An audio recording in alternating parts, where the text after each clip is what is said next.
Kia ora. In today's news, the standoff between an armed soldier and police at Linton Military Camp has come to a tragic end. The 23-year-old man was found dead after barricading himself inside military housing this morning. Police say they did not fire upon the house and used tear gas instead. An independent report on the civil defence response to the major Christchurch earthquake has found emergency management teams were dysfunctional and divided. The review makes 108 recommendations, 6 of them are major, and the government is agreeing to adopt 4 of those. Minister Chris Tremaine accepts there are lessons to be learned. Immediately after the earthquakes, there was a degree of chaos. It doesn't matter what level of planning you've done or how prepared you are, there are going to be things you're going to have to address. Capability assessments that we've been rolling out over the last years of all the regional civil defence units keep lifting that bar. Latest figures from Statistics New Zealand show most household income has risen only marginally in the past year.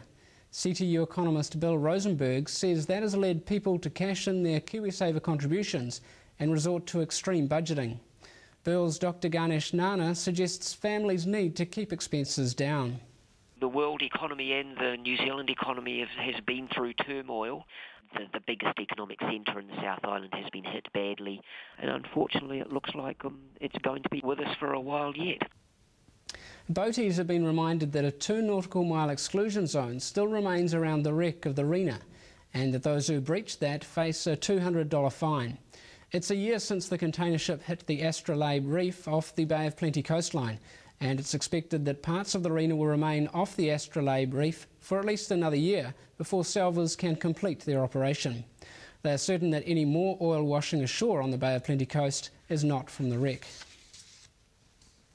MedSafe is urging Kiwis to stop self-diagnosing their medical conditions on the internet.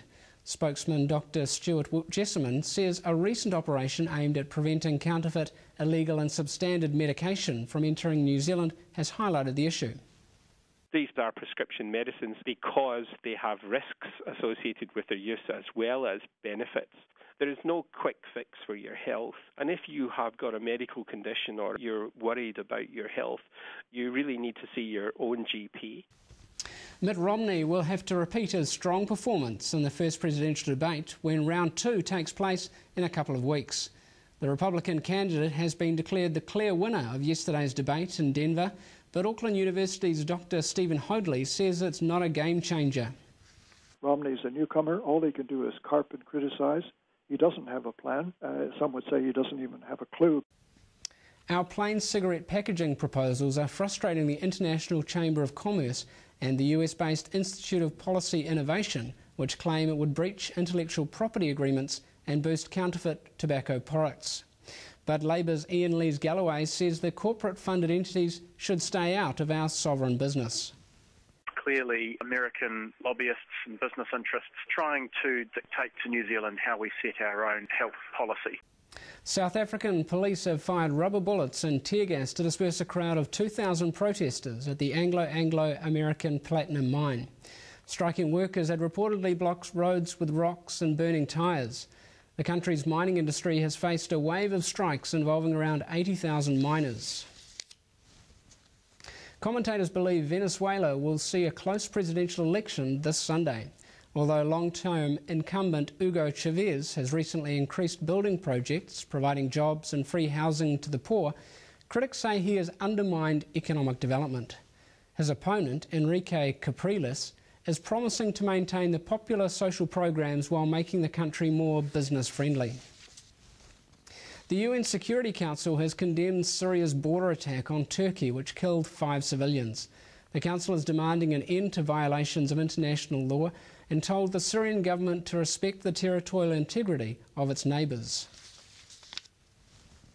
And finally, Australian MP George Christensen has launched a campaign to film an episode of Doctor Who on Queensland's tropical islands. He told Reema's Alan Lee, himself a Doctor Who fan, that January 2015 will be the 50th anniversary of the TARDIS first materialising on Australian screens. The first story, which was called An Unearthly Child, was written by an Australian, and this famous signature theme tune, again, done by an Australian.